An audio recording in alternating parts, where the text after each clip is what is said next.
Hola, he estado escuchando tus videos durante un tiempo y supongo que soy uno de tus oyentes más viejos.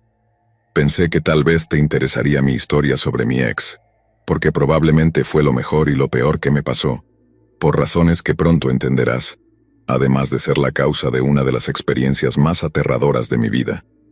Así que aquí va. Rhonda y yo asistimos juntos a la escuela secundaria y tuvimos una relación intermitente. Nuestro tiempo fue tumultuoso, alternando entre días increíbles y peleas intensas, que a veces nos llevaban a rupturas temporales. Ambos éramos jóvenes e inmaduros, luchando por comprender nuestras emociones. Rhonda mostraba un comportamiento controlador y, en ocasiones, abusivo, llegando a abofetearme y golpearme cuando se enfadaba. A pesar de la agresión física, nunca respondí de la misma manera, solo intentaba contenerla. Mis habilidades de comunicación eran deficientes, lo que estoy seguro que no ayudó a nuestra relación. Luego, cuando se acercaba la graduación, decidimos de mutuo acuerdo terminar con la montaña rusa que era nuestra relación, separándonos y sin volver a cruzarnos, como si ese capítulo de nuestras vidas nunca hubiera existido. Pero entonces empezaron a organizar la reunión de nuestro 10º aniversario de graduación. Para ese momento, yo estaba trabajando con mi papá en su negocio de reparaciones y carpintería, y había heredado la casa de mis abuelos, así que estaba bastante cómodo con mi vida. Fui a la reunión esperando reconectar con algunos viejos amigos, pero no esperaba reavivar viejos amores. Rhonda también se presentó y se veía increíble. Empezamos a hablar y era como si no hubiera pasado el tiempo. Conectamos de inmediato y mientras conversábamos, ambos seguíamos siendo los mismos, pero obviamente habíamos madurado. Acordamos encontrarnos después de la reunión y a partir de ahí, el resto es historia. Después de salir durante aproximadamente un año, le propuse matrimonio a Rhonda y tuvimos una vida fantástica. Incluso tuvimos 2 niñas, Rebecca y Caitlin. Rhonda trabajaba como maestra sustituta y yo seguía trabajando con mi padre. Cuando nos casamos, nos mudamos a mi casa, por supuesto, ya que ella vivía en una casa mucho más pequeña. No había nada más que amor entre nosotros y nuestras hijas, criándolas en un hogar muy amoroso y de apoyo durante muchos años. Pero luego ambos pudimos notar que nos estábamos distanciando. Rhonda no parecía estar feliz con su situación laboral.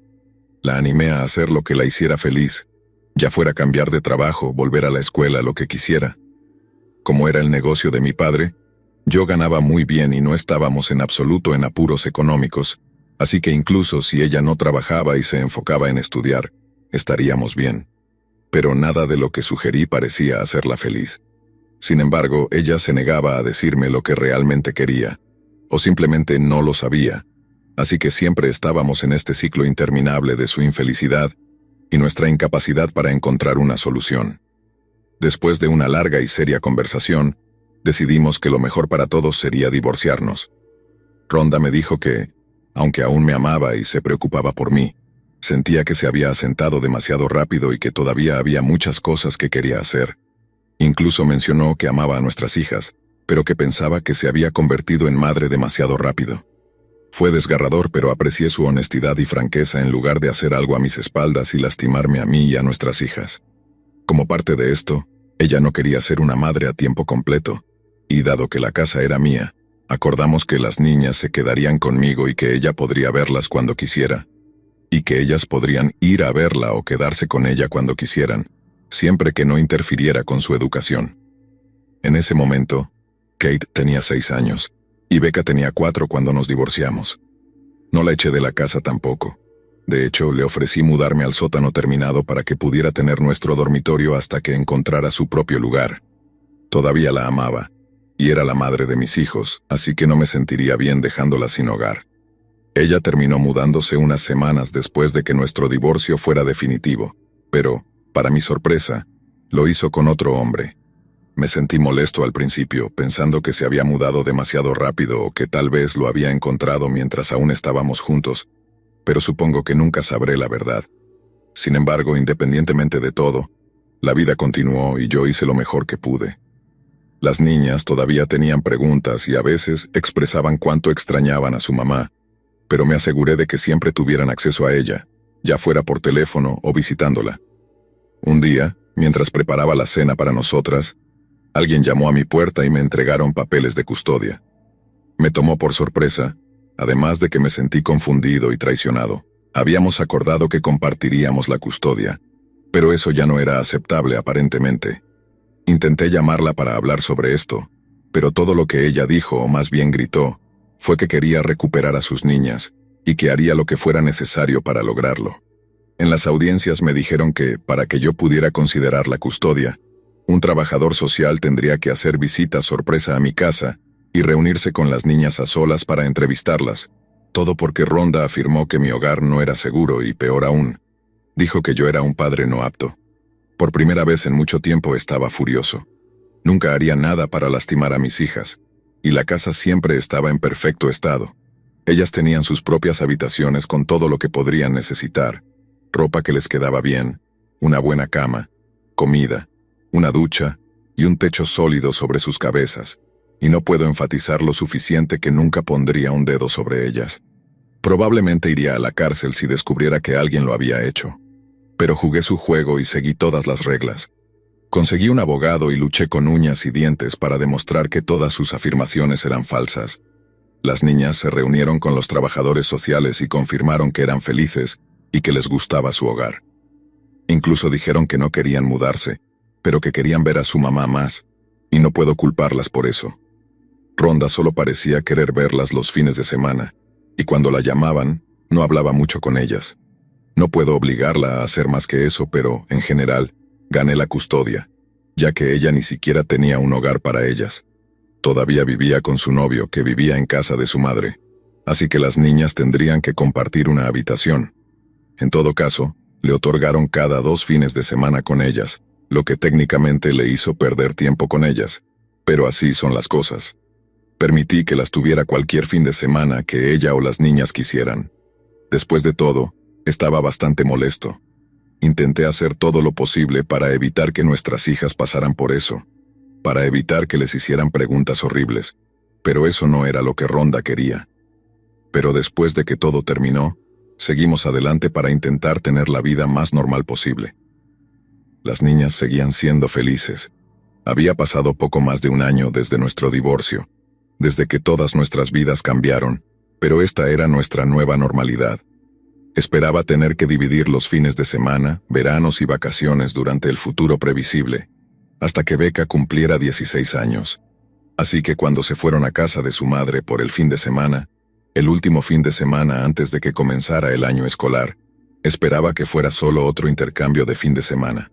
Teníamos un lugar de encuentro y una hora habituales, así que cuando llegué y no la vi, la llamé. No hubo respuesta. Fue un poco extraño, pero pensé que simplemente llegaría tarde, y tal vez esa era la razón por la que no respondía. Intenté llamar al teléfono fijo que me había dado y su novio respondió. Cuando pregunté por Rhonda, él colgó. Confundido y molesto, intenté su teléfono móvil de nuevo, pero fue directamente al buzón de voz. Empecé a alarmarme. ¿Qué estaba pasando? ¿Realmente me estaba ignorando de manera maliciosa o le había pasado algo? Llamé a su hermana para ver si sabía algo. Su hermana Charlotte no estaba tan cerca de ella como solía estarlo. De hecho, su hermana testificó durante la batalla por la custodia, pero estaba de mi lado. Me dijo que sentía que algo estaba pasando con Rhonda, que no estaba diciendo, y que no le gustaba su nuevo novio. La probabilidad de que supiera algo era mínima, pero necesitaba saber qué estaba pasando. Desafortunadamente, ella tampoco sabía dónde estaba, pero trató de llamar a algunas personas para averiguarlo. Conduje hasta su casa, pero no había coches en la entrada y nadie respondió a la puerta. Empecé a entrar en pánico, y en el fondo de mi mente temía que ella se hubiera ido con las niñas. ¿Realmente intentaría huir con ellas? Sé cómo solía ser en la escuela secundaria, pero pensé que eso había quedado atrás. ¿Había vuelto la vieja Rhonda? ¿Realmente intentaría hacerles algo a ellas? Lo único que me quedaba era llamar a la policía y denunciarlas como desaparecidas. Revisaron los números que tenía y la casa con los mismos resultados que yo. Tuve que mostrarles pruebas de custodia y luego clasificaron esto como un secuestro. Mi ex esposa ahora estaba siendo investigada por posible secuestro. Este era mi vida y estaba aterrorizado. Emitieron una alerta de búsqueda para ella y su coche. Pero eso era todo lo que realmente podían hacer. Tenía que esperar a ver si la encontraban a ella y a mis hijas. Conduje por todas partes tratando de encontrarlas, sin éxito. 3 días. Pasé 3 días enteros sin saber nada de mis hijas o de mi ex esposa.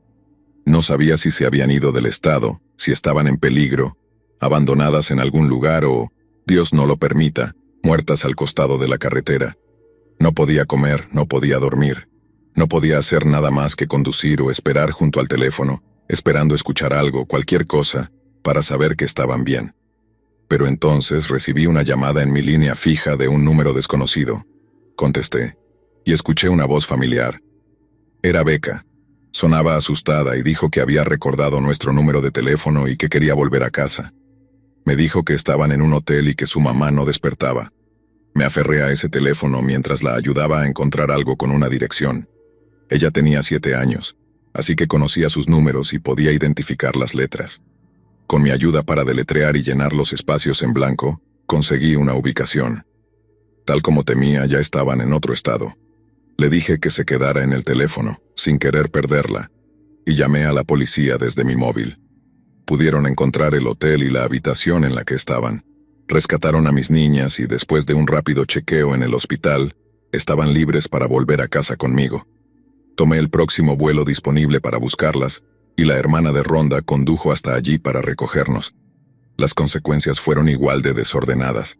Becca explicó lo mejor que pudo todo lo que había sucedido ese fin de semana. El día que las dejé, Rhonda les dijo que iban a hacer un viaje. Desde allí, las llevó a través de Ohio, cruzando Indiana, y Becca me llamó desde un hotel en Illinois. Dijo que estaba asustada porque su mamá seguía intentando que bebieran algo, y dijo que olía raro, pero cada vez que se negaba, Rhonda se enojaba más. Pero cuando estaban en el hotel, dijo que estaba realmente enojada y les gritó a ellas y a las paredes hasta que tomó unas pastillas, y no pudieron despertarla al día siguiente. Estuvieron en esa habitación la mayor parte del día sin comida. Solo tenían agua del grifo para beber. Y fue entonces cuando trató de usar el teléfono para llamarme. Estaba devastado. ¿Qué estaba tratando de hacerles beber? Rhonda finalmente se despertó y resultó estar bien, pero aparentemente había tomado varias pastillas para dormir, lo que explicaba por qué las niñas no podían despertarla. Ella negó todo lo relacionado con la bebida de olor extraño y afirmó que no tenía idea de lo que estaban hablando. En última instancia fue acusada de violar una orden judicial, pero los cargos de secuestro fueron retirados, en parte por mi elección.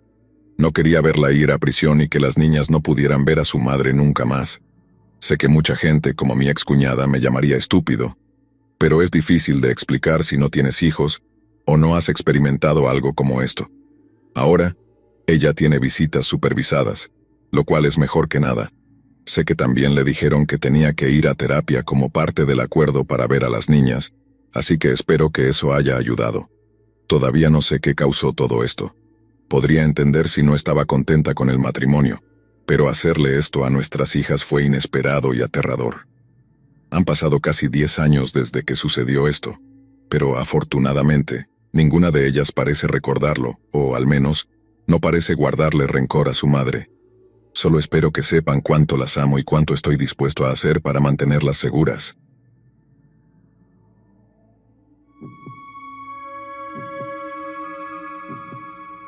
Gran parte de crecer consiste en aprender que, cuando consigues lo que deseas, debes estar preparado para que sea completamente diferente de lo que esperabas. Me crié con historias de horror y encuentros paranormales. Los libros, los documentales del Discovery Channel y las historias contadas a altas horas de la noche que conservaría en mi memoria durante años. Siempre había deseado tener ese momento definitorio que me mostrara que había más en el mundo de lo que los ojos pueden ver. Hubo pequeños roces, golpes en las puertas, ruidos extraños, cosas que veía por el rabillo del ojo, pero todo eso podría haber sido mi mente jugándome malas pasadas en la noche. No conté estos como pruebas. Cuando lo paranormal se manifestó ante mí, no fue un pequeño golpe o un susurro inexplicado. Fue un rugido que desafiaba a cualquiera a ignorarlo. Ya no cuestioné la validez de las experiencias de otros. Este mundo nunca ha sido lo que parece. Me gustaría comenzar con una breve advertencia de contenido. La historia trata de una relación abusiva y menciona el suicidio y la adicción, Cuando conocí a Gabriel, trabajaba como ayudante de bar en un club local. Me había creado un perfil en Meet Me para encontrar una comunidad después de que la escuela secundaria acabara con viejas amistades. Cualquiera que tenga experiencia con esta aplicación sabe que es sospechosa, pero en ese momento yo era extremadamente nueva en las relaciones en línea. No tenía el más mínimo instinto de autoconservación. Dicho esto, una noche después de un turno, permití que un extraño me llevara al desierto para ver las estrellas. Era un hombre de voz suave y dulce. Prestaba atención a mis palabras con una mirada intensa. Me sentí cautivada por sus tatuajes y cómo olía a colonia almizclada. Contó una historia fascinante de cómo acababa de regresar al estado después de haber sido dejado por muerto por una pandilla para la que solía trabajar. Era un chico malo, y me lo tragué entero. No pasó mucho tiempo para que Gabriel se convirtiera en mi novio. Aprendí que vivía con sus abuelos mientras ponía en orden su vida. En su tiempo libre se ofrecía como voluntario para ayudar a los ancianos porque sentía que le debía al mundo más después de haber sido un delincuente en sus años de pandilla. Me dijo que a su abuela no le gustaría que me quedara a dormir con él, así que siempre regresaba a casa después de pasar tiempo juntos. Una noche, después de terminar mi turno, le ofrecí pasar por su casa para darle un beso de buenas noches. Cuando llegué, Gabriel salió corriendo de la casa, pidiéndome si él y su gato, Todd, podían quedarse en mi apartamento. Dijo que algo andaba mal en su habitación y que no sentía que fuera seguro quedarse allí. Confundida, acepté. Me dijo que esperara en el coche mientras reunía sus cosas, pero no estaba dispuesta a quedarme quieta. A pesar de sus protestas, lo seguí. Su habitación estaba en el sótano de la casa. Giramos a la derecha en la puerta principal. Bajamos un primer tramo de escaleras que desembocaba en la pequeña sala de estar de su abuelo. Otra vuelta a la derecha nos llevó por un segundo tramo de escaleras hacia la sala de computadoras, de la que salían su dormitorio y un armario de suministros. Cuando mi pie dejó el último escalón y tocó el suelo de linóleo, todo el oxígeno disponible se convirtió en melaza. Respirar se sentía como ahogarse, y caminar era como luchar contra una corriente persistente en un río que llegaba hasta la cintura. Sentía como si la arena movediza me envolviera sin ningún tipo de descenso lento. Una nube de fatalidad se posó sobre mis hombros. Estaba enferma con el impulso de llorar y correr al mismo tiempo. El aplique de luz se movía y parpadeaba. Un miedo primitivo golpeó mi corazón. Gabriel y yo buscamos a Todd lo más rápido que pudimos, encontrando que se había escondido en un montón de edredones en el cuarto de almacenamiento. Colocamos a Todd en su transportadora y nos fuimos de inmediato. Durante los 15 minutos de camino a mi apartamento, permanecí sin palabras. La presencia del mal en este plano de existencia me había dado una bofetada en la cara. Gabriel me había dicho que su casa estaba embrujada, pero todos dicen eso. Nos quedamos en mi casa esa noche y no hablamos del sótano, aunque atormentaba mis pensamientos. Las cosas siguieron así, no lo discutimos. Me fui de la casa antes de que anocheciera y no encontré nada fuera de lo normal. Eso fue hasta que su abuela se mudó al otro lado del país. Ella estaba preparando un nido para ella y su esposo en Carolina del Sur, y no volvería por un tiempo. Le dijo a Gabriel que estaría bien que me mudara un tiempo si aceptaba cuidar de las flores que ella cultivaba en su gran jardín. Queriendo estar más cerca de Gabriel, acepté. Empaqué un bolso y le dije a mi compañera de cuarto dónde estaría. Ella estaba feliz de tener el apartamento para sí sola por un tiempo. El primer día que me mudé, Gabriel se sentó conmigo para tener una charla. Me informó que su abuelo sufría de un síndrome llamado Sundowners, síndrome vespertino. Me explicó que por la noche casi se convertía en otra persona. Creía firmemente que era un nazi en plena Segunda Guerra Mundial. Nunca había escuchado sobre esto, pero escuché su advertencia. Me explicó que realmente no sabían si el abuelo podía ver a otras personas en la casa y que, honestamente, lo mejor era mantenerse al margen. Nunca lo habían molestado y no planeaban averiguar qué podría pasar. La idea me puso nerviosa, y tenía 1.000.000 de preguntas, pero solo asentí. Con el paso de los días llegué a ver de primera mano lo que quiso decir. Alrededor de las 10 de la noche, la voz del anciano adoptaba un acento transatlántico. Imagina al presentador del programa de televisión, Coraje, el perro cobarde. Anunciaba: Hitler murió a las 9:45 de esta mañana, una y otra vez. Caminaba por la casa haciendo otros anuncios aleatorios antes de retirarse a su sala de estar para ver Cops, y lanzar insultos a la pantalla. Durante este tiempo, se sentaba en su sillón y comía una cabeza entera de lechuga, vertiendo una botella de vinagre rojo sobre las hojas. Gruñía y masticaba, la lechuga chorreando por su barbilla y sobre el suelo. Nos quedábamos en su habitación a partir de ese momento. Me acostumbré a la rutina y me sentía mal por el hombre. Eventualmente, Gabriel comenzó a sentir celos de mi trabajo en el club y me hizo renunciar, lo que significaba que pasaba todo mi tiempo atendiendo la casa y los jardines. Mi contacto con el mundo exterior se fue volviendo cada vez más limitado a medida que Gabriel se sentía más cómodo restringiéndome. La casa se convirtió en todo para mí. Me despertaba por la mañana, alimentaba al perro y al gato, limpiaba el desorden del abuelo, atendía el jardín y luego veía televisión.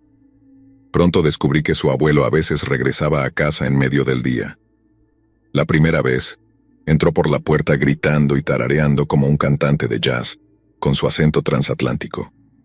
Me escondí en el garaje sin saber qué hacer, ya que esa voz estaba asociada con él retrocediendo a esos rincones oscuros de su mente. Esperé, y me escondí hasta que la casa quedó en silencio. Mi mente estaba acelerada. Me habían hecho creer que esto solo sucedía por la noche. Con cuidado me acerqué a la puerta del garaje de regreso a la casa, cerrándola detrás de mí. Pronto descubrí que no estaba sola. El abuelo estaba de pie en la parte superior de las escaleras hacia su sala de estar, con los hombros anchos erguidos, en posición de firme. ¿Conoces al enemigo?, gruñó con voz ronca. Mi boca se abrió y cerró en silencio. Sabía que estaba allí. ¿Conoces al enemigo?, repitió. Su cabeza giró lentamente hasta que pude ver sus ojos mirándome por encima del hombro, pero no directamente a mí. No me moví ni un músculo. Tomó una gran bocanada de aire. «Tú eres el enemigo». Su voz retumbó. Salté y me encogí contra la puerta del garaje, cerrando los ojos con fuerza. Solo los abrí cuando escuché el golpe de sus pies bajando las escaleras y la puerta del baño cerrarse de un golpe. Aproveché la oportunidad para correr a la habitación de Gabriel en el sótano. Solo encontré paz por unos momentos antes de escuchar la puerta del sótano chirriar al abrirse. Me senté fuera de la vista de la entrada, en caso de que él bajara las escaleras, y escuché el crujido de la silla del ordenador, seguido por el clic-clac del teclado. Giré el pomo de la puerta hasta abrirla en silencio, espiando a través de la rendija. En lugar de un monitor normal, había una gran pantalla de televisión que permitía a sus abuelos ver con facilidad. La pantalla mostraba Google, y la barra de búsqueda leía, «¿Por qué duele morir?». Ante esa vista inquietante, cerré la puerta de nuevo y me acosté para dormir hasta que Gabriel regresara. A partir de ese momento, estuve muy atenta a cuando el abuelo volvía a casa y lo evitaba a toda costa. Le conté a Gabriel lo que había sucedido, y me dijo que nunca mirara lo que su abuelo hacía en la computadora, que había visto cosas que no quería ver. El abuelo trabajaba en la escuela secundaria local, ayudando a los adolescentes con problemas a encontrar trabajo. Pero Gabriel confesó que una noche había creído verlo buscando pornografía infantil, aunque no quiso decirme nada más. Empecé a darme cuenta de que me había precipitado al vivir con este hombre. Los días pasaron cada vez más rápido. Sabía cómo mantener la casa y limitar las interacciones con el abuelo. Gabriel comenzó a ser más cortante conmigo. No quería que hablara con mis amigos, y me convenció de que no eran buenos para mí. Me sumí en el aislamiento. Solo conocía a los amigos de Gabriel. Fumaba mucha marihuana para olvidar que básicamente era una mascota de la casa. Gabriel bebía todo el tiempo. Le preguntaba constantemente si aún me amaba, si quería que estuviera allí. Se perdía en el alcohol y hablaba de las atrocidades que había cometido en su época de pandillero. Sus confesiones me hicieron temerle. Una noche, estábamos sentados en la mesa del patio trasero, con su botella de Fireball y mi pipa como compañía mientras escuchábamos música. Gabriel deslizaba sus dedos por los azulejos incrustados en el concreto que formaban el diseño de dos lagartijas en la mesa. Pude sentir cómo su energía cambiaba mientras comenzaba suavemente a recordar otras oscuras semillas de su pasado. La mesa tenía una gran grieta que había sido reparada. No fue el resultado de un movimiento torpe o de una tormenta de viento. Gabriel confesó que esta mesa había sido un regalo que su padre hizo para su amante, quien lo había rechazado. En respuesta, su padre la arrojó en el camino de entrada de la chica y luego se disparó. Sabía que su padre había fallecido, Gabriel tenía un tatuaje con su nombre en el pecho, pero nunca había sabido cómo. Las lágrimas llenaron sus ojos y mi estómago se sentía como un pozo vacío. Coloqué mi mano sobre la suya y con la otra le acaricié la pierna, abriendo la boca para hablar, aunque nunca llegué a balbucear las palabras que se dicen después de ser contado algo tan terrible. Sin previo aviso, nuestros oídos se llenaron con lo que solo puedo describir como el sonido de un silbato de tren de 16 bits. Era tan increíblemente fuerte que parecía que mi cabeza iba a explotar. Ambos nos tapamos los oídos y corrimos hacia la casa. El ruido solo disminuyó un poco mientras atravesábamos la sala de estar y salíamos por la puerta principal, donde parecía amplificarse aún más. Miramos a nuestro alrededor, en los jardines vecinos, pero nadie más parecía oírlo. Nadie reaccionaba. Había al menos 5 vecinos fuera, pero ninguno podía escucharlo. Esta casa estaba en medio de la ciudad, lejos de las vías del tren. Retrocedí de la casa hasta que mi pie resbaló del bordillo. Mientras me tambaleaba en la carretera, todos los sonidos habituales desaparecieron. Los pájaros en los árboles volvieron a cantar. Los niños gritaban mientras jugaban a lanzar frisbee, como si nada hubiera pasado. Hablamos de ello sin parar durante el resto del día, tratando de encontrar una explicación que no existía. Pienso en este evento como el catalizador de toda la locura que siguió. Esa noche, Gabriel y yo estábamos en la cama. Era mucho después de los monólogos nocturnos del abuelo. La casa estaba en silencio hasta que fuimos despertados por el sonido de un taladro. ¿Sabes cómo puedes escuchar el motor de un taladro trabajar duro mientras atraviesa la madera, y luego se ralentiza al perforar y completar el trabajo? Era ese sonido, una y otra vez. Gabriel y yo nos congelamos momentáneamente antes de que él saltara de la cama, agarrara una pistola de su mesita de noche y saliera corriendo en silencio por la puerta. Me senté en la cama, escuchando lo que pasaba. El taladro se detuvo abruptamente mientras escuchaba a Gabriel caminar por la planta superior. El silencio hacía que lo desconocido fuera aún peor, y después de 20 minutos de pasos, Gabriel regresó con el ceño fruncido por la confusión. Me dijo que no había nadie allí, nadie afuera, ni señales de disturbios, y que el abuelo dormía profundamente. Esto comenzó a suceder todas las noches entre las 2:10 y las 2:30. Cada mañana a la misma hora, el taladro entraba en acción. Se volvía más fuerte y parecía acercarse más a nuestra habitación. No importaba cuán rápido reaccionáramos. Nunca había nada allí, aunque nunca dejaba de ser inquietante. Eventualmente me acostumbré. Permanecía despierta durante el evento cada noche y luego caía en un sueño inquieto hasta la mañana. En algún momento, Gabriel dejó de tener que trabajar durante unas semanas, así que comenzó a ayudarme a cuidar el jardín. Mientras íbamos a extremos opuestos del patio, ocupándonos de nuestras tareas individuales, escuché el distante sonido de Gabriel silbando y tarareando una melodía. Cuando nos encontramos en el centro del jardín, él me sonrió. «¿Qué estabas silbando allá, cariño?», preguntó. Era muy dulce. Incliné la cabeza en confusión. Yo no estaba silbando, me reí. Ni siquiera sé cómo. Tú estabas silbando, lo oí. Ambos nos miramos fijamente por un segundo. Ambos habíamos escuchado silbidos provenientes de cerca, incluso la misma melodía, pero de 2 voces diferentes. Este evento continuó ocurriendo mientras trabajábamos cada día. Los silbidos se silenciaban a medida que nos acercábamos el uno al otro, hasta que desaparecían. Me daba un escalofrío cada vez. A medida que se acumulaban los eventos inexplicables, mi cordura declinaba. Sentía que no había forma de que esto pudiera ser real. Justo cuando aprendía a aceptar una cosa, otra venía hacia mí y me volvía a poner nerviosa. Una noche me encontraba acostada en la cama sin poder dormir, esperando que el taladro interrumpiera el silencio, cuando en su lugar, un sonido que solo puedo comparar con una avalancha sacudió la casa. Sonaba como si 1.000.000 de bolas de boliche hubieran sido liberadas sobre el suelo de madera superior. Gabriel saltó de la cama y corrió escaleras arriba. Como era de esperar, regresó sin una explicación. Mientras se sentaba en el borde de la cama, retorciendo sus manos, el thump thump thump de los pequeños pies de niños corriendo por la planta superior sacudió las estanterías y las paredes. No nos movimos, no revisamos.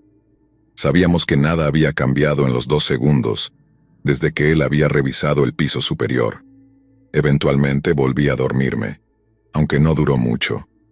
Me desperté después de un tiempo con un pánico total. No podía moverme, no podía respirar. Mis ojos se abrieron de golpe para encontrar la oscura mirada de Gabriel penetrándome, casi a través de mí. Lágrimas calientes brotaron de mis ojos cuando me di cuenta de que la razón por la que no podía moverme era porque Gabriel estaba encima de mí, con sus manos firmemente alrededor de mi garganta, temblando. Su agarre se apretó y un gemido seco escapó de mi garganta mientras la oscuridad comenzaba a nublar mi visión. Me soltó. Se apartó de mí y se acostó como si nada hubiera pasado. Me senté jadeando y rompiendo en sollozos. Gabriel inclinó la cabeza como un cachorro con el ceño fruncido. «¿Qué te pasó?», preguntó con un tono dulce y enfermizo. No pude responder. Mi cuerpo estaba en shock mientras él seguía hablando. Oye, bebé, ¿qué pasa? ¿Qué pasó? ¿Por qué estás llorando? Finalmente logré decir, me estabas estrangulando, intentabas matarme. Gabriel negó recordar nada de eso, me consoló y me aseguró que lo sentía y no sabía qué había pasado. Dije que necesitábamos salir de la casa, y Gabriel estuvo de acuerdo. Sugirió ir al desierto donde habíamos salido la primera vez y me enseñaría a disparar sus armas e incluso a montar motocicletas todoterreno. Acepté. Para esa tarde, teníamos bicicletas, armas, bebidas y bocadillos cargados en la camioneta y estábamos estacionados en una colina de arena designada para estas actividades. Gabriel colocó latas a lo largo de las colinas y me mostró cómo disparar. Él disparó 4, y yo disparé las otras 4. El Estado estaba haciendo su trabajo de quitarme de la mente los eventos de la noche anterior. Estaba comenzando a sentirme mejor y a relajarme cuando Gabriel me indicó que subiera las latas de nuevo en la colina para que pudiéramos seguir practicando tiro. Le di un beso antes de trotar hacia la colina. Mientras me agachaba para recoger las latas, miré por encima de mi hombro y vi a Gabriel de pie junto a la camioneta. Tenía la pistola en la mano apuntando hacia mí, con el dedo descansando en el gatillo. El miedo me paralizó. Gritando me arrodillé en la arena, cubriéndome los oídos con las manos, esperando lo peor. Pasaron unos segundos interminables, pero no ocurrió nada. Cuando me atreví a mirar de nuevo, Gabriel estaba apoyado en el capó de la camioneta, tomando un trago de su frasco de Fireball, con la pistola ahora enfundada en su cadera. Me levanté, temblando, y corrí hacia él demandando saber qué estaba pasando. Gabriel, una vez más, actuó como si nada hubiera ocurrido, fingiendo estar preocupado por mi comportamiento. Mi cabeza daba vueltas de confusión. ¿Acaso había alucinado? Nada tenía sentido. Gabriel sugirió que guardáramos la pistola y descargáramos las motos para montar un rato, intentando distraerme. Nunca había montado en una motocicleta todoterreno antes, así que me llevó un tiempo acostumbrarme. Al principio solo pude ir a unos 10 kilómetros por hora, siguiendo lentamente a Gabriel. Con el tiempo empecé a ganar confianza y a disfrutar del paseo, a pesar de lo ocurrido antes. Gabriel me llevó a través de colinas redondeadas y me mostró lugares hermosos, deteniéndonos de vez en cuando para charlar y tomar sorbos de nuestras bebidas. Poco a poco, mi ansiedad comenzó a disminuir. Después de algunas horas de recorrer las colinas, llegamos a una especialmente alta. Gabriel aceleró y desapareció al otro lado. Riéndome para mis adentros, aceleré para seguirlo, emocionada por el desafío. Pero al llegar a la cima, me di cuenta de que la colina descendía abruptamente hacia una zona de tiro donde 2 hombres practicaban con sus armas. No había tiempo para frenar ni para cambiar de dirección. Mi moto comenzó a deslizarse en la arena mientras descendía la pendiente, y mi corazón se detuvo al ver a los hombres levantando las manos en señal de sorpresa. «Lo siento mucho», grité mientras pasaba entre ellos a toda velocidad. Logré frenar cuando llegué al pie de la siguiente colina, donde Gabriel me esperaba. Su casco estaba quitado y su rostro estaba rojo de risa, una reacción que no esperaba en absoluto. Miré hacia atrás y vi las huellas de su moto en la arena. Gabriel había evitado deliberadamente la zona de tiro, guiándome directamente hacia ella. Llenándome de ira y temor, aceleré de vuelta a la camioneta y me subí, quedándome en silencio mientras Gabriel se preparaba para marcharnos. Este hombre no era en absoluto el que yo había conocido antes. Su voz, antes dulce y encantadora, ahora me resultaba perturbadora. La calma con la que hablaba sobre todo lo ocurrido en el último día me daba náuseas. Me di cuenta de que algo estaba terriblemente mal, y Gabriel lo sabía. Después de ese día, Gabriel comenzó a llevarse mi teléfono cada vez que salía de la casa, dejándome sin acceso a nadie. Mis mensajes eran monitoreados, y cualquier contacto con el mundo exterior era cada vez más limitado. Por las noches, los sonidos de taladros y estruendos como de bolas de boliche se alternaban en la casa, mientras el abuelo gritaba sobre la guerra y Hitler en medio de la noche. Gabriel oscilaba entre ser amoroso y ser un monstruo, y yo no sabía qué hacer. Un día me encontré atrapada en la cocina cuando el abuelo regresó del trabajo. Parecía estar en un estado mental normal, así que en lugar de esconderme, decidí hablar con él. Le pregunté si alguna vez había experimentado algo paranormal en la casa.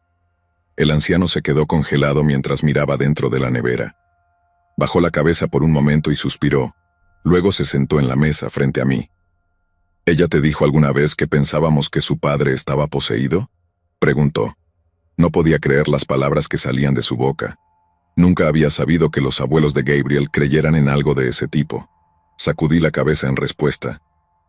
Bueno, antes de que lo perdiéramos, él estaba metido con una mala compañía, continuó, con el dolor reflejándose en sus ojos. Se convirtió en alguien más, ya no era nuestro hijo, se volvió malvado. Vimos a nuestro hijo desaparecer mientras su cuerpo vagaba por nuestra casa. Albergaba ese espíritu. Se volvió violento, se llenó de ira. Recurrimos a cualquier persona en la comunidad que pudiera ayudarlo. 4 sacerdotes diferentes visitaron nuestra casa. Cada uno de ellos nos dio el mismo nombre, y cada uno de ellos dijo que no podían o no querían ayudar. Los labios del hombre temblaron mientras sacaba una nota adhesiva del montón en la mesa. Escribió un nombre con un bolígrafo que sacó de su bolsillo, mostrándomelo brevemente antes de encender la estufa de gas y quemarla hasta convertirla en cenizas. Prometimos que nunca hablaríamos del nombre. Espero que lo entiendas, y agradecería que hicieras lo mismo. Las letras en el papel danzaban en mi mente una y otra vez mientras asentía. Nos arrebató a nuestro hijo, dijo, mirando por la ventana frontal mientras el humo de la nota quemada se disipaba en el aire. No sé por qué sigue aquí. Nos arrebató a nuestro hijo. No sabía qué decir. El abuelo se levantó de la mesa y volvió a la nevera, mientras yo me quedaba sentada con esa nueva información revoloteando en mi cabeza, haciéndome un lío mental. ¿Estaba Gabriel poseído? ¿O simplemente su familia estaba llena de locos? Los días pasaron y mi miedo aumentaba cada vez más. Me preguntaba si Gabriel me haría lo mismo que su padre le había hecho a su ex si intentaba dejarlo. No quería ser responsable de la vida de otra persona. Entré en un estado de piloto automático y continué con mis tareas. Evitaba a Gabriel cuando podía, mientras intentaba desesperadamente encontrar una forma de escapar. No sabía qué hacer. Los sonidos nocturnos de taladros y avalanchas me mantenían despierta, y había comenzado a deambular por la casa, tratando de encontrar algo de cordura o una explicación que sabía que nunca encontraría. Gabriel dormía plácidamente, como si ya no pudiera escuchar nada, y yo me sentía agradecida porque su presencia ya no me brindaba consuelo. Una mañana, después de una noche de fallidos intentos de cazar fantasmas, caí en un sueño inquieto plagado de pesadillas. Me desperté con lo que sonaba como el oleaje de un océano en mi oído. Permanecí quieta, mis ojos moviéndose de un lado a otro mientras intentaba averiguar qué estaba escuchando. El sonido solo venía de mi oído izquierdo. Sacudí la cabeza, pero el ruido persistía. Tuve que despertar a Gabriel para que me ayudara. Lo llamé por su nombre, sacudiendo su hombro hasta que abrió los ojos. Necesito que mires en mi oído, algo está mal, le dije. Se incorporó y tomó su teléfono, encendiendo la linterna mientras yo inclinaba la cabeza para que pudiera ver. Echó un vistazo y dio un respingo, diciéndome que no me moviera.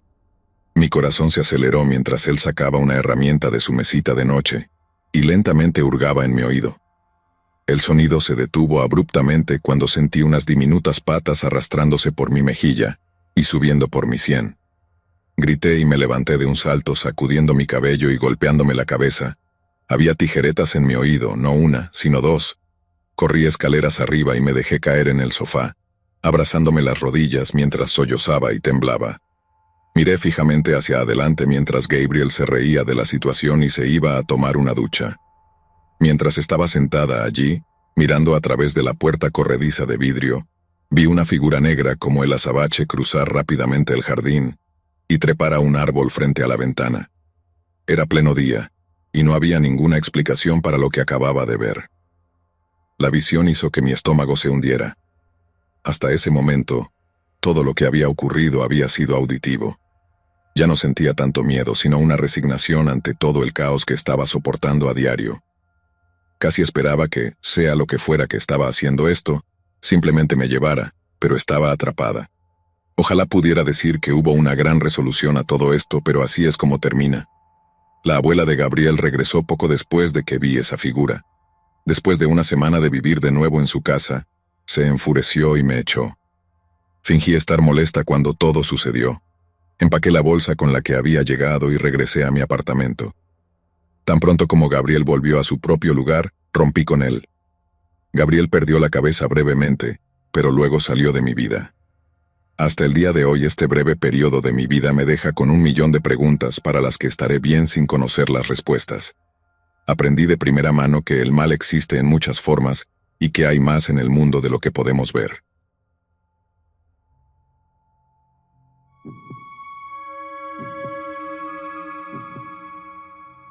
Hola. Esto sucedió entre 2017 y 2019.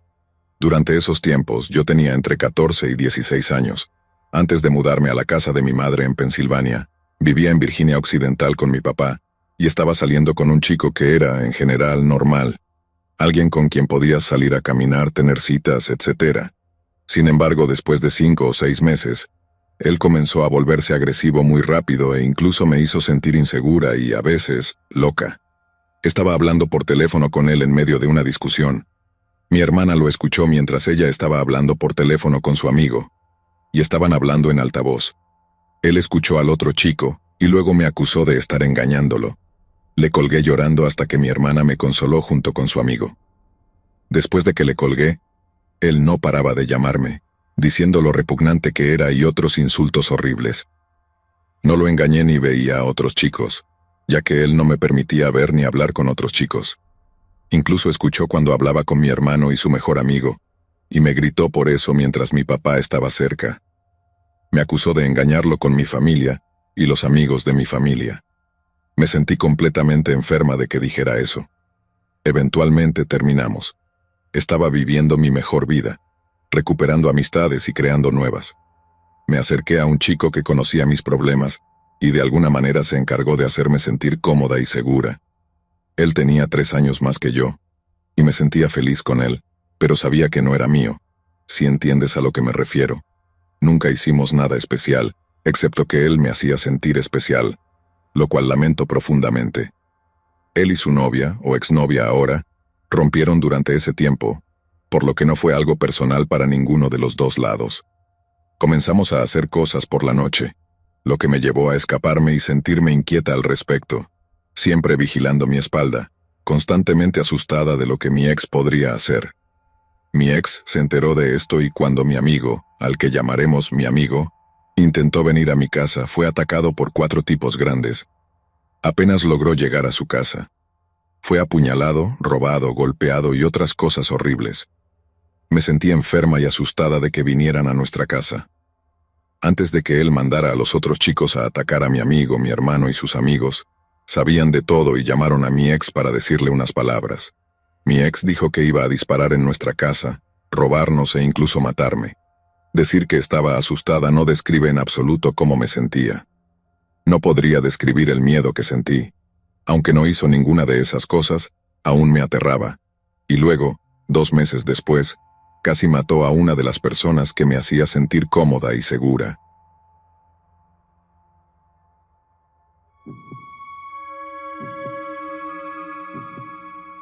Primero quiero decir que esta historia puede no ser para todos, ya que incluye abuso y menciones sobre mi propia muerte, pero mantendré esos detalles al mínimo. Sin embargo, quería incluir una advertencia de contenido. Conocí a este chico, Jordan, una noche mientras salía con unos amigos a tomar unas copas.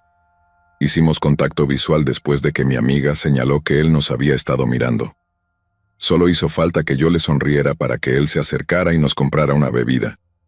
Después de charlar con él esa noche, conseguí su número y, como me interesaba, le envié un mensaje al día siguiente. Poco sabía yo cuánto cambiaría y moldearía mi vida eso.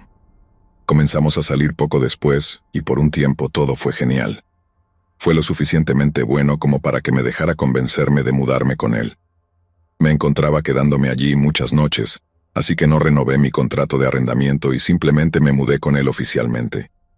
Algunas personas, incluida mi madre, pensaban que era demasiado rápido y, con razón, estaban preocupadas, pero hice lo posible por tranquilizarla. Quiero decir, pensaba que lo amaba. Pensaba que nos amábamos, pero una vez que me mudé, mostró un lado completamente diferente de él. Se volvió increíblemente controlador y posesivo. Quería saber dónde estaba en todo momento. Tenía que llamarlo cuando llegaba al trabajo y cuando salía. Si tardaba demasiado en cualquiera de los dos trayectos, él llamaba para preguntar dónde estaba. Solía detenerme en la tienda o hacer mandados ocasionalmente después del trabajo, pero ya no podía hacerlo. Estaba desconfiado y tenía que recogerlo para que me acompañara, o esperar hasta que él llegara a casa. Tuve que empezar a planificar las cenas con mucha antelación, o pedir que me entregaran los comestibles porque, de lo contrario, se hacía tarde, y él también se quejaba de eso. Nunca hacía la cena, siempre la hacía yo. Ni siquiera sé qué hacía para comer antes de que estuviéramos juntos, o en las noches en que no salíamos a cenar antes de que me mudara. Y si no sabía dónde estaba en todo momento, las acusaciones volaban. Debía estar por ahí con alguien más, y entonces venían los insultos y el abuso verbal. Era degradante. No estaba viendo a nadie más, ni siquiera tenía tiempo para considerarlo con todo lo que tenía que hacer por él. Lentamente me fui volviendo más y más recluida, pensando que sería más fácil si me quedaba en casa. De esta manera, él sabría dónde estaba en todo momento. Tenía algunos amigos e incluso mi mamá venía a visitarme, pero si eran visitas inesperadas, él se ponía aún más enojado. Por lo general se lo guardaba hasta que se iban, pero aún así hacía comentarios pasivo-agresivos mientras estaban allí, lo que los incomodaba lo suficiente como para irse. Fue entonces cuando noté que comenzó a volverse físico. Cada vez que tenía compañía o si salíamos con otras personas, como a cenar, mantenía un brazo bajo la mesa y me pellizcaba la pierna. Y nunca era solo para jugar o llamar mi atención. Me dejaba grandes marcas rojas y moretones por todas las piernas. Me gustaba usar muchas faldas y vestidos, pero si estábamos con otros, comencé a usar jeans para dificultarle el acceso, lo que solo lo enfurecía más. Mi vida rápidamente pasó de ser mala a convertirse en una pesadilla, y no sabía cómo salir de ella. Había días en que llamaba al trabajo para decir que no podía ir debido a lo mal que me veía. Había prácticamente renunciado, ya que él vigilaba cada uno de mis movimientos. Incluso puso una cámara en la sala diciendo que era por seguridad, y si siquiera la tocaba para cosas como quitarle el polvo, perdía la cabeza. Honestamente me sentía atrapada y pensaba que esa sería mi vida hasta que muriera allí. Incluso consideré acabar con mi propia vida para poner fin a mi miseria. Pero luego pensé en mi mamá y en mi hermana menor, que me admiraba, y me pregunté qué haría o diría Jordan a ellas. ¿Qué me haría si me encontraba primero? Entre eso y llamarme cobarde no pude hacerlo. Sí, solo otro efecto secundario de estar con Jordan. Pero entonces, de la nada, Jordan llegó a casa con noticias que nunca habría esperado. Me dijo que hiciera las maletas porque tenía que irme. Estaba confundida porque vivía allí. No era como si tuviera mi propio lugar ya. Luego reiteró que había terminado conmigo, que ya no era la misma chica con la que se había juntado unos años antes, y que ya no me amaba. Simplemente me estaba echando de la casa. Estaba atónita, no sabía cómo reaccionar. De hecho, estaba feliz de finalmente poder irme, pero lo conocía lo suficiente como para saber que esto no podía ser cierto. Tenía que ser una prueba, y si no suplicaba para que me dejara quedarme, ¿en qué peligro estaría entonces? Así que comencé a llorar por miedo y confusión, pidiéndole que me dejara quedarme. Nunca cambió de postura. Incluso le pregunté si estaba viendo a alguien más, pero no respondió. No me sorprendería si lo estuviera. Así que mientras él me observaba empaquetar unas pocas bolsas con mi ropa y otros elementos esenciales, sollozaba mientras caían algunas lágrimas. Me odié a mí misma por esta parte, pero seguía temiendo que fuera una prueba. Me paré en la puerta con mi última caja y le pregunté si estaba seguro de esto, temiendo que cambiara de opinión. Él me dijo con enojo que sí, y me cerró la puerta en la cara. Subí a mi coche y estallé en lágrimas, pero esta vez eran de alivio y felicidad. Finalmente estaba libre de Jordan y tenía mi vida de vuelta. Mi mamá no sabía realmente todo lo que estaba pasando en ese apartamento, aunque sospechaba de él. Estoy segura de que sabía que algo andaba mal, pero siempre le decía que estaba bien e incluso le rogaba que no se involucrara. Por lo general, me ponía a la defensiva, diciendo que estaba bien para que ella lo dejara pasar, temiendo lo que él podría hacerme si se enteraba de que le había contado. No la culpo en absoluto por nada de esto y nunca lo haría, así que por favor, no juzguen a mi madre. Ella habría hecho todo lo que pudiera por mí, pero me aseguré de que pensara que todo estaba bien para que no le pasara nada a ella ni a mi hermana. De todas formas, ese era el único lugar al que podía ir. No la había visto físicamente en meses, y cuando me vio, ambas comenzamos a llorar. Todavía tenía moretones por todo el cuerpo y sé que me veía fatal. No podía ni siquiera cuidarme a mí misma, pensando que nada de eso importaba. Me derrumbé y le conté todo. Después de mucha charla y llanto, me ayudó a descargar el coche y llevar todo de vuelta a mi antigua habitación. Mi hermana pequeña tenía 17 años y aún estaba en la escuela. Mi mamá prácticamente mantuvo mi habitación tal como la dejé. Ya no tenía una cama allí, pero mi estantería, la cómoda y algunos otros objetos seguían en su lugar. Por supuesto, me dijo que podía quedarme todo el tiempo que necesitara, y de hecho, sé que lo prefería. Le encantaba tenerme de vuelta en casa. Para acelerar las cosas, Jordan nunca me contactó después de ese día. No entendí su razonamiento, pero fue como una ruptura y nunca volvimos a hablar. Intenté continuar con mi vida lo más normal posible. Y nunca presenté cargos, pensando que si eso era todo, entonces que así fuera, y nunca tendría que lidiar con él de nuevo. Además, no sabía si alguien me creería que él simplemente me dejó ir. Eso no es algo que un abusador normal haría, ¿verdad? Así que, de nuevo, llámenme estúpida o egoísta por no pensar en otra chica que pudiera estar con él. Pero todo lo que podía hacer en ese momento era recuperar mi vida. Comencé terapia para enseñarme a mí misma que no era mi culpa y que valía la pena el esfuerzo. Y entre eso, mi mamá y mi hermana estaba sanando. Pero todo se detuvo en seco cuando salía tarde del trabajo una noche. Habían pasado unos 3 meses desde que Jordan me dejó y estaba genuinamente feliz. Seguía soltera, queriendo enfocarme en mí misma, pero estaba disfrutando mi vida con mis amigos y mi familia nuevamente. Mientras desbloqueaba mi coche, no noté a nadie a mi alrededor, por lo que me sorprendió cuando sentí que alguien se acercó por detrás y me golpeó contra el coche. Una vez que comenzó a hablar, supe que era Jordan. Estaba demasiado aterrorizada para hablar, lo que lo llevó a darme la vuelta con fuerza, y fue entonces cuando vi el cuchillo que sostenía contra mi garganta. Luego confirmó mis peores pesadillas. Dijo que la ruptura había sido una prueba, que había fallado porque no luché lo suficiente para quedarme con él, y que iba a pagar por eso. Mientras me pinchaba lentamente con la punta del cuchillo, pensé que eso era todo, que iba a morir allí mismo en el estacionamiento. Pero cuando comencé a llorar y suplicar que me dejara ir, escuché otra voz gritar, «¡Hey!». Como Jordan me había inculcado anteriormente, inmediatamente dejé de llorar y contuve la respiración. Jordan retrocedió, soltando el cuchillo y comenzó a alejarse sin prisa. Luego vi a otro hombre caminando hacia nosotros, lo que hizo que Jordan realmente saliera corriendo. El hombre se detuvo a mi lado para preguntar si estaba bien. Estaba temblando y llorando, pero esta vez, cuando el hombre se ofreció a llamar a la policía, no me negué. Estaba aterrorizada, pero también estaba harta. Estaba recuperando mi vida y me negaba a dejar que él ganara. Cuando llegó la policía les conté todo. Los moretones de antes ya se habían curado, pero tenía un testigo para esa noche. Conseguí una orden de restricción y presenté cargos. Ir a la corte fue difícil y casi me eché atrás. Pero mi hermana me convenció de que necesitaba hacerlo. Y sabía que tenía que hacerlo. Quería que ella viera que era lo suficientemente fuerte y que, con suerte, aún podía ser un modelo a seguir para ella. Perdimos a nuestro papá cuando ella tenía 6 años y yo 14, así que necesitaba asegurarme de que ella entendiera que eso no era lo que debía ser una relación. En general, fue acusado de agresión esa noche y pasó un tiempo en la cárcel, pero no tanto como debería haber sido.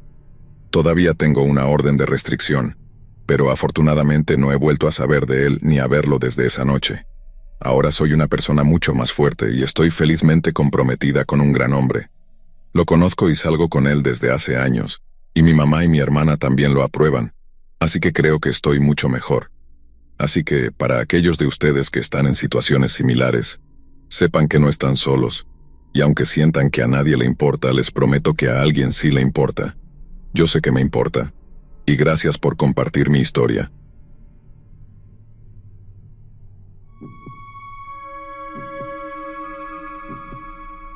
Me llamo Leandro, y lo que voy a contar es algo que me persigue cada día, incluso ahora, mientras trato de rehacer mi vida. No es fácil hablar de esto, pero siento que si comparto mi historia, tal vez alguien más pueda evitar caer en una situación similar. Todo comenzó con algo que muchos podrían considerar normal, en una relación que termina mal, pero lo que sucedió después no tiene nada de normal. Conocí a Carla hace unos años, cuando ambos éramos estudiantes universitarios. Al principio todo parecía perfecto. Carla era encantadora, inteligente y teníamos mucho en común. Nos enamoramos rápidamente y por un tiempo, pensé que había encontrado a la persona con la que quería pasar el resto de mi vida.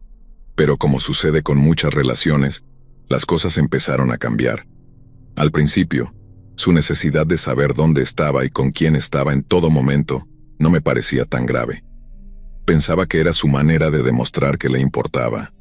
Si me enviaba mensajes constantemente preguntándome cuándo llegaría a casa, o por qué no había contestado su llamada de inmediato, lo tomaba como una señal de su afecto. Pero con el tiempo, sus mensajes y llamadas se volvieron más insistentes y menos comprensivos. Si no respondía en cuestión de minutos, comenzaba a recibir mensajes acusatorios, preguntando si estaba con alguien más o si la estaba engañando. Carla se volvía cada vez más posesiva y controladora. Llegó al punto en que tenía que enviarle una foto del lugar donde estaba para que pudiera comprobar que no le estaba mintiendo. Lo peor es que me fui acostumbrando a esto. De alguna manera, me convencí de que era una muestra de cuánto me amaba, y aunque mis amigos y mi familia me decían que algo no estaba bien, yo no quería escuchar. Finalmente, después de más de 2 años de relación, me di cuenta de que no podía seguir viviendo así. La presión constante, las acusaciones infundadas y el control absoluto que ejercía sobre mí se volvieron insoportables. Terminé la relación, pero lo que no sabía en ese momento es que terminar con ella no sería el final de nuestra historia. Después de la ruptura, Carla no desapareció de mi vida como esperaba. Al contrario, comenzó a seguirme a todas partes. No importaba dónde estuviera, ella siempre aparecía. Si iba al supermercado, ella estaba allí. Si salía con amigos, de alguna manera ella lo sabía y se presentaba. Al principio pensé que era una coincidencia, pero rápidamente se hizo evidente que no lo era. Recuerdo una vez, unos meses después de que rompimos, cuando salí a cenar con un grupo de amigos. Era una salida casual, algo que solíamos hacer los fines de semana para relajarnos. Estábamos en un pequeño restaurante italiano cuando la vi. Carla estaba sentada sola en una mesa en la esquina, observándome con esos ojos que alguna vez pensé que estaban llenos de amor, pero que ahora solo reflejaban una oscuridad inquietante. No dije nada a mis amigos, pero el resto de la noche sentí su mirada fija en mí. Apenas pude concentrarme en la conversación y cuando finalmente salimos del restaurante, ella estaba esperándonos afuera. ¿Qué estás haciendo aquí?, le pregunté, tratando de mantener la calma. Ella solo sonrió y dijo, «Solo quería verte». Sus palabras eran simples, pero el tono de su voz me puso la piel de gallina. Mis amigos, que no sabían todo lo que estaba pasando, intentaron bromear sobre la situación, pero yo sabía que no había nada gracioso en ello. Después de esa noche decidí que era hora de tomar medidas más serias. Cambié de número de teléfono, bloqueé a Carla en todas mis redes sociales y comencé a evitar los lugares que solíamos frecuentar juntos. Pensé que eso sería suficiente, pero estaba muy equivocado. Unos meses después conocí a otra chica, Josefina. Ella era todo lo que Carla no era. Dulce, tranquila, comprensiva. Me hizo sentir que podía volver a confiar en alguien, que era posible tener una relación sana y feliz. Decidimos mantener nuestra relación en privado por un tiempo, ya que yo seguía lidiando con los resquicios de mi pasado con Carla. Sin embargo, no puedes mantener algo así en secreto para siempre, y pronto Carla se enteró. Josefina comenzó a recibir llamadas de un número desconocido. Al principio, era solo silencio al otro lado de la línea, Pero luego las cosas se pusieron más inquietantes. Una noche después de que pasamos un maravilloso día juntos, Josefina encontró una nota en su coche. La nota decía: «Aléjate de él, o lo lamentarás». Las letras estaban escritas con tinta roja, y aunque no había firma, supe de inmediato que era Carla. Decidí ir a la policía. Les conté todo lo que había sucedido desde que rompí con Carla, cómo había comenzado a seguirme y ahora estaba acosando a Josefina. La policía tomó nota, pero sin pruebas concretas no podían hacer mucho.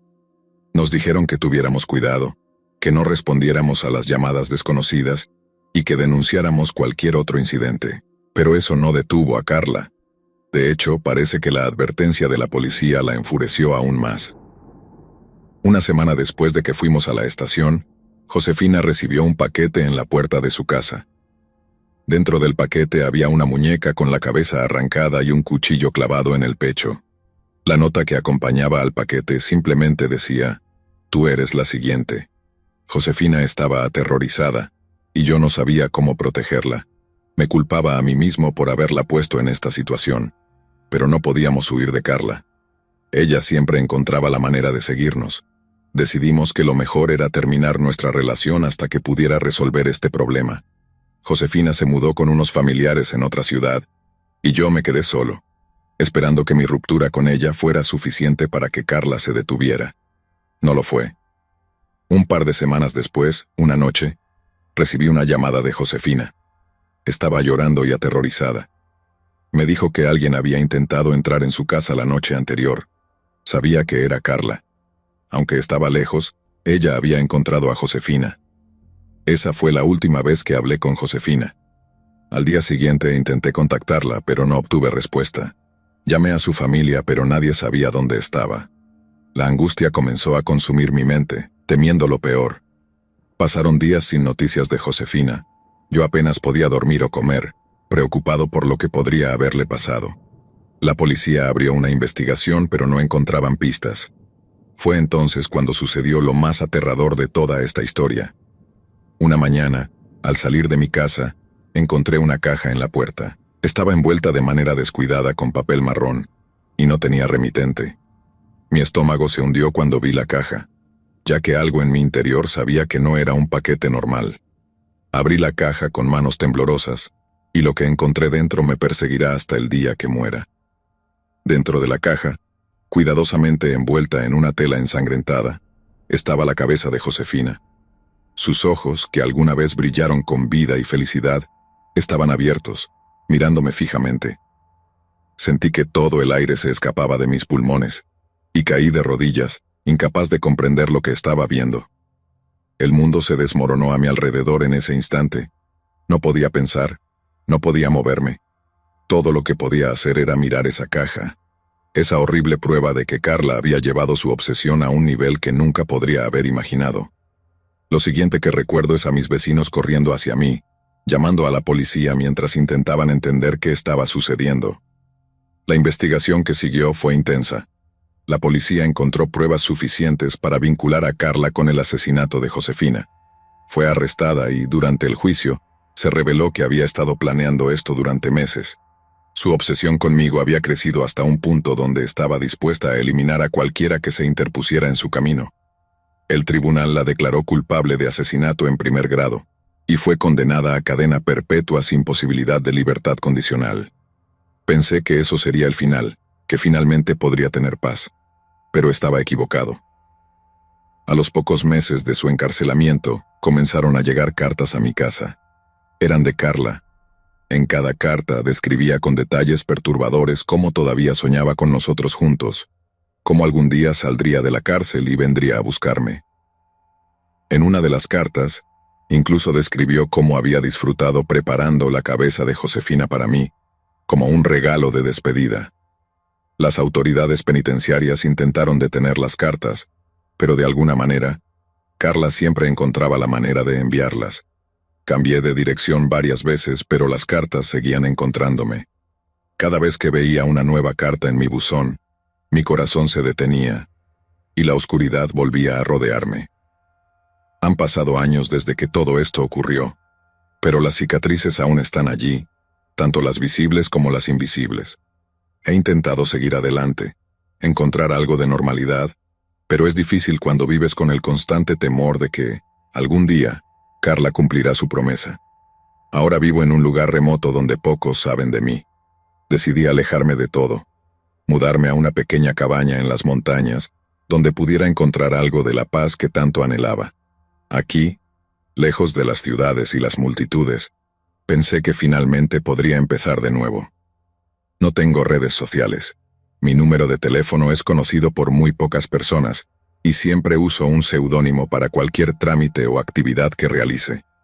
Sin embargo, a pesar de todas las precauciones que he tomado, sigo sintiendo que nunca podré escapar por completo de lo que me pasó. Las noches son las peores. Aunque las montañas son silenciosas, el silencio a veces se vuelve ensordecedor, como si la oscuridad misma intentara recordarme lo que sucedió. A menudo me despierto en medio de la noche, empapado en sudor frío, convencido de que Carla está fuera de mi puerta, lista para completar lo que empezó. El terror me consume, y a veces me quedo despierto toda la noche, esperando que el amanecer disipe los miedos que la oscuridad trae consigo. Mis intentos de tener una vida normal se han visto obstaculizados por el constante miedo a que Carla de alguna manera encuentre la manera de salir. Sé que está encarcelada, que no tiene posibilidad de libertad condicional, pero el poder que tiene sobre mí va más allá de las paredes de su celda. Las cartas, aunque menos frecuentes, siguen llegando, siempre llenas de las mismas promesas enfermizas, de las mismas amenazas apenas disimuladas. La última carta que recibí fue hace unos meses. En ella, Carla me hablaba de cómo había cambiado, de cómo estaba recibiendo tratamiento y de cómo los doctores le habían dicho que estaba progresando. Pero entonces, en las últimas líneas de la carta, su tono cambió bruscamente. Me recordó lo que había hecho a Josefina, cómo había disfrutado cada momento de lo que ella llamó su justicia. Terminaba la carta con una frase que todavía resuena en mi mente. Pronto, Leandro. Muy pronto. Esas palabras me hicieron volver a cerrar aún más mi vida. Apenas salgo de la cabaña y cuando lo hago siempre estoy vigilante, mirando a mi alrededor, asegurándome de que no hay nadie que pueda estar siguiéndome. Las personas en el pueblo cercano me consideran un extraño, el ermitaño de las montañas, pero prefiero que piensen eso a que sepan la verdad. La verdad es que, a pesar de todo, sigo siendo prisionero de Carla. Aunque ella está detrás de las rejas, soy yo quien vive atrapado por el miedo, por el terror de lo que podría suceder si alguna vez encuentra la manera de llegar a mí. He intentado terapia, he intentado hablar con la policía, pero nadie puede liberarme de esta cárcel invisible en la que vivo. He pensado en mudarme de nuevo, quizás a otro país, donde la distancia pueda darme algún respiro, pero siempre regreso al mismo punto. No puedo seguir huyendo. Carla podría estar físicamente confinada, pero su sombra sigue envolviendo mi vida, como un espectro que no quiere soltarse. A veces, en los momentos de mayor desesperación, pienso en las últimas palabras que me dijo durante el juicio, antes de ser llevada a prisión.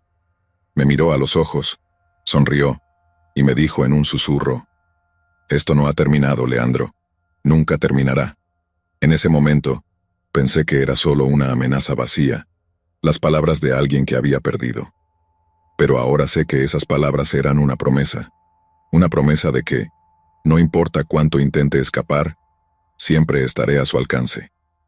Vivir con ese conocimiento es como vivir bajo una constante tormenta, siempre esperando el próximo rayo, el próximo trueno. Trato de recordar cómo era mi vida antes de todo esto, pero esos recuerdos se desvanecen, sepultados bajo capas de miedo y ansiedad. Lo que alguna vez fue una existencia llena de esperanza y posibilidades, ahora es un paisaje desolado, donde cada paso está marcado por la cautela y la desconfianza. Intento mantenerme ocupado, hacer pequeños trabajos aquí y allá, leer, escribir, cualquier cosa para mantener mi mente lejos de esos pensamientos oscuros que inevitablemente regresan cuando estoy solo. Pero es difícil. A veces, me pregunto si alguna vez volveré a sentirme realmente seguro, si alguna vez podré tener una vida que no esté teñida por el pasado. Sé que no puedo seguir así para siempre. En algún punto, tendré que enfrentarme a la realidad de que este miedo que siento no se irá simplemente cambiando de lugar o tratando de olvidar. Sé que necesitaré encontrar una forma de enfrentar ese miedo, de confrontar lo que pasó, de alguna manera, si es que quiero tener una oportunidad de recuperar mi vida. Pero por ahora, solo sigo adelante un día a la vez, tratando de mantener la oscuridad a raya, tratando de encontrar un poco de paz en un mundo que ya no me parece seguro. Para aquellos que escuchan esta historia, mi única esperanza es que aprendan de mis errores, que no ignoren las señales, que no se acostumbren a lo que nunca debería ser normal. Si alguna vez se encuentran en una situación como la mía, no esperen a que las cosas se salgan de control. Busquen ayuda, hagan algo antes de que sea demasiado tarde. Y si alguna vez reciben una carta de alguien que creían haber dejado atrás, no la tomen a la ligera. A veces, las sombras del pasado son más reales y peligrosas de lo que nos gustaría creer.